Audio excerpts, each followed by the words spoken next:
নমস্কার, আমি শ্রী মিলন অধিকারী। দেখতে থাকুন শ্রী মিলন অধিকারীর চমৎকার টোটকা। চ্যানেলটিকে সাবস্ক্রাইব, লাইক এবং শেয়ার, কমেন্ট বক্সে অবশ্যই করবেন।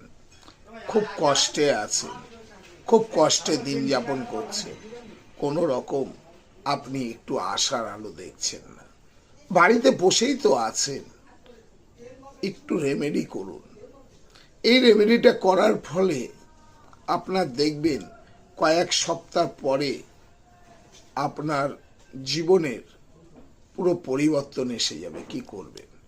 আপনি বসে বসে চিন্তা করুন যে জীবনে আপনার কোন জিনিসটি ভালো হয়েছিল, একটি কাগজে লিখে ফেলুন। এই রকম বাছাই করুন। কয়েকবার করার ফলে আপনার জীবনের সর্ব দুঃখ কষ্ট সব দূর হয়ে যাবে। করে দেখুন। মিলন অধিকারীর টোটকা, মিলন অধিকারীর বাক্য কখনো বিফলে যায় না।